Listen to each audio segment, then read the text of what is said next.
ಓಂ ಹ್ರೀಂ ಭೈರವಿ ಕ್ಲಾಂ ಹ್ರೀಂ ಸ್ವಾಹ. ನಮಸ್ಕಾರ. ರಾಶಿ ಫಲಗಳ ಬಗ್ಗೆ ನಾವು ಮಾತಾಡೋಕ್ಕಿಂತ ಮುಂಚೆ ನಾನು ಹೇಳೋದೇನಂದ್ರೆ, ನೋಡಿ, ಜಾತಕವನ್ನು ನೋಡುವಾಗ ಒಂದೇ ರಾಶಿಯಲ್ಲಿ ಲಕ್ಷಾಂತರ ಜನ ಕೋಟ್ಯಾಂತರ ಜನ ಹುಟ್ಟಿರ್ತಾರೆ. ಈಗ ಸಾಡೆ ಸಾತಿ ಅಂತೀವಿ. ಈಗ ಕುಂಭ ರಾಶಿಯಲ್ಲಿ, ಮೀನ ರಾಶಿಯಲ್ಲಿ ಎಷ್ಟು ಜನ ಹುಟ್ಟಿಲ್ಲ. ಎಲ್ಲರಿಗೂ ಸಮಸ್ಯೆಗಳು ಬರ್ತಾ ಇದೆಯಾ? ಖಂಡಿತ ಇಲ್ಲ. ಈಗ ಗಜಕೇಸರಿ ಯೋಗ ಅಂತೀವಿ. ಈ ಯೋಗ ಎಲ್ರಿಗೂ ಒಂದೇ ತರ ಎಫೆಕ್ಟ್ ಮಾಡುತ್ತಾ? ಇಲ್ಲ.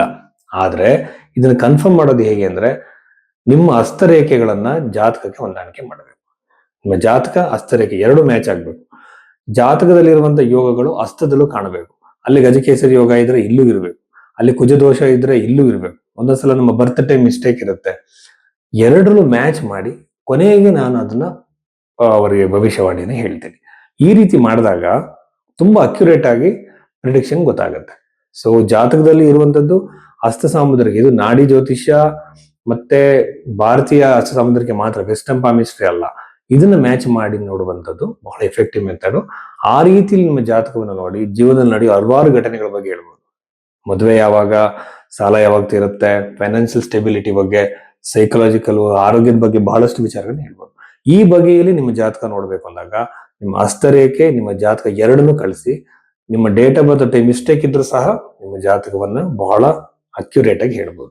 ಈ ರೀತಿ ಸರ್ವಿಸ್ ನ ನೀವು ಭೈರವಿ ಆಸ್ಟ್ರೋದಲ್ಲಿ ತಗೊಳ್ಳಿ. ಕರ್ಕಾಟಕ ರಾಶಿ 2026 ಏಪ್ರಿಲ್ 19ನೇ ತಾರೀಕಿನ ನಂತರದಲ್ಲಿ ಕರ್ಕಾಟಕ ರಾಶಿಯಲ್ಲಿ ಜನಿಸಿದಂತವ್ರು ಇರುವಂತಹ ಪಾಸಿಟಿವ್ ನೆಗೆಟಿವ್ ವಿಷಯಗಳು ಏನು ಅಂತ ನೋಡೋಣ. ಈಗ 11ನೇ ಮನೆಯಲ್ಲಿ ಇರುವಂತಹ ಶುಕ್ರ ಗ್ರಹವನ್ನ ನೋಡಿದ್ರೆ ಲಾಭದ ಸಾಧ್ಯತೆ. ಈಗ ಎಷ್ಟೋ ದಿನದಿಂದ ನಿಮ್ಮ ಮನೆಗೆ ರೆಂಟ್ ಬಂದಿರಲ್ಲ ಜನ, ಅಥವಾ ರೆಂಟಿಗೆ ಬರ್ಬೋದು, ಸೇಲ್ ಆಗ್ಬೋದು. ಯಾವುದೋ ಒಂದು ಪ್ರಾಪರ್ಟಿ ಇಟ್ಕೊಂಡಿರ್ತೀರ, ಓಲ್ಡ್ ಸ್ಟಾಕ್ ಇರುತ್ತೆ ನಿಮ್ಮ ಬಿಸ್ನೆಸ್ ಅಲ್ಲಿ, ಅದು ಸೇಲ್ ಆಗ್ಬೋದು. ಈ ತರ ನಿಮ್ಮ ವಸ್ತುಗಳಿಂದ, ನಿಮ್ಮ ಭೂಮಿಯಿಂದ ಅಥವಾ ಮಳಿಗೆಯಿಂದ ಅಥವಾ ಮನೆಯಿಂದ ಲಾಭ ಬರ್ತಾ ಹೋಗುತ್ತೆ. ಆಮೇಲೆ ಹೊಸ ಪ್ರಾಪರ್ಟಿನ ನೀವು ಖರೀದಿ ಮಾಡೋ ಸಾಧ್ಯತೆ ಇರುತ್ತೆ ಕರ್ಕಾಟಕ ರಾಶಿಯಲ್ಲಿ ಹುಟ್ಟಿದಂಥವ್ರು. ಆಮೇಲೆ ಆ ಪ್ರಾಪರ್ಟಿ ಖರೀದಿ ಜೊತೆಯಲ್ಲಿ ಕಲರ್ಫುಲ್ ಆಗಿರುವಂತಹ ವಸ್ತುಗಳು, ಈಗ ಫ್ಯಾನ್ಸಿ ವಸ್ತುಗಳು, ಗ್ಯಾಡ್ಜೆಟ್ಸ್ ಆಗಿರ್ಬೋದು, ವೆಹಿಕಲ್ಸ್, ಕಾರುಗಳು, ಆ ತರ ವಸ್ತುಗಳನ್ನ, ಬಟ್ಟೆಗಳನ್ನ ಖರೀದಿ ಹೆಚ್ಚು ಮಾಡ್ತೀರ. ಬಟ್ಟೆ ಖರೀದಿ ಎಷ್ಟು ಮುಖ್ಯ ಅಂತಲ್ಲ ಅನ್ಸಿದ್ರು ಸಹ ಆ ಮಟ್ಟದ ಖರೀದಿ ನಿಮಗೆ ಕ್ರಿಯೇಟ್ ಇದೆ. ಅದು ಆ ಮಟ್ಟದ ಖರೀದಿ ಮಾಡೋ ಸಾಧ್ಯತೆ ಹೆಚ್ಚಾಗಿ ಇದೆ ಅಂತ ಹೇಳ್ಬೋದು. ಇನ್ನೊಂದು, ಕರ್ಕಾಟಕ ರಾಶಿಯಲ್ಲಿ ಹುಟ್ಟಿದಂಥವರಿಗೆ ದಶಮ ಭಾವದಲ್ಲಿ ಸೂರ್ಯ ಇರೋದ್ರಿಂದ, ಸೂರ್ಯ ಬಂದು ನೋಡಿ, ನನಗೆ ತುಂಬಾ ಜನ ಕೇಳಿದಾರೆ, ಸರ್ ಗೌರ್ಮೆಂಟ್ ಜಾಬ್ ನೀವು ಹೆಂಗ್ ಹೇಳ್ತೀರಾ ಸರ್ ಅಂತಂದ್ರೆ, ನೋಡಿ, ಇದು ಜ್ಯೋತಿಷ ಅನ್ನೋದು ಸಾವಿರಾರು ವರ್ಷಗಳ ಹಿಂದೆ ಆಗಿರುವಂತದ್ದು. ಅವಾಗ ಗೌರ್ಮೆಂಟ್ ಎಲ್ಲ ಇರ್ಲಿಲ್ಲ, ಬೇರೆ ತರದೇ ಸಿಸ್ಟಮ್ ಇತ್ತು. ಅದನ್ನ ಮಾಡರ್ನ್ ಟೈಮ್ ನಾವು ಇಂಟರ್ಪ್ರಿಟ್ ಮಾಡಿ ಹೇಳುವಾಗ ಬಹಳ ಬುದ್ಧಿವಂತಿಕೆಯಿಂದ ನೋಡ್ಬೇಕಾಗುತ್ತೆ. ಹಾಗಾಗಿ ನಾನು ದಶಮ ಭಾವದಲ್ಲಿರುವಂತಹ ಸೂರ್ಯ, ಅದು ಕೂಡ ಉಚ್ಚ ಸ್ಥಾಯಿಯಲ್ಲಿ ಇರುವಂತಹವರು ಕರ್ಕಾಟಕ ರಾಶಿಗೆ ಗೌರ್ಮೆಂಟ್ ಜಾಬಿನ ಯೋಗ ಅಧಿಕ ಅಂತ ಹೇಳ್ತೀನಿ. ಗೌರ್ಮೆಂಟ್ ಅಲ್ಲಿ ಎಲ್ಲ ABCD ತನಕ ಇದೆ. ಇಲ್ಲಿ ಯಾವ್ದಾದ್ರು ನೀವು ಪ್ರಯತ್ನ ಮಾಡ್ತಿರುವಂತ ಸೆಕ್ಟರ್ ನೀವು ಹೋಗ್ಬೋದು. ಅದು ಸೂರ್ಯನ ಶಕ್ತಿಯ ಮೇಲೆ ಆಧಾರಿತವಾಗಿರುತ್ತೆ, ಬರೀ ಸೂರ್ಯ ಮಾತ್ರ ಅಲ್ಲ. ಈ ರೀತಿಯ ಪಾಸಿಬಿಲಿಟೀಸ್ ನಿಮಗಿದೆ.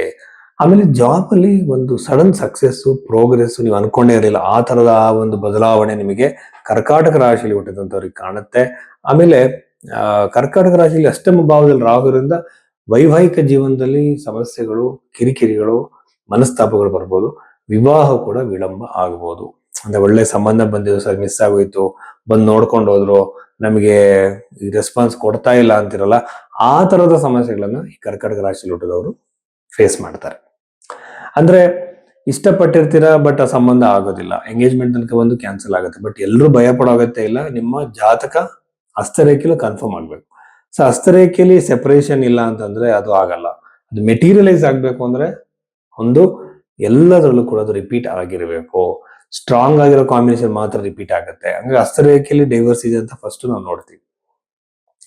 2ನೇ ಮನೆಯಲ್ಲಿ ಇರುವಂತಹ ಕೇತು ಗ್ರಹ ಬಂದು ನಿಮ್ಮನ್ನ ಹಣಕಾಸಿನ ಅನವಶ್ಯ ವಿಚಾರಕ್ಕೆ ನೀವು ಖರ್ಚು ಮಾಡೋ ತರ ಮಾಡುತ್ತೆ. ಲಾಸ್ ಅಂದ್ರೆ ನಿಮ್ಗೆ ಅದು ಅವಶ್ಯಕತೆ ಇಲ್ಲ, ಆ ವಸ್ತು ಮೇಲೆ ಹಾಕ್ಬಿಡ್ತೀರ, ಆಮೇಲೆ ಯೋಚನೆ ಮಾಡ್ತೀರ, ನಾನು ಹಾಕ್ಬಾರ್ದಾಗಿತ್ತು, ನಾನು ಇನ್ವೆಸ್ಟ್ಮೆಂಟ್ ಮಾಡಬಾರ್ದಾಗಿತ್ತು ಅಂತ.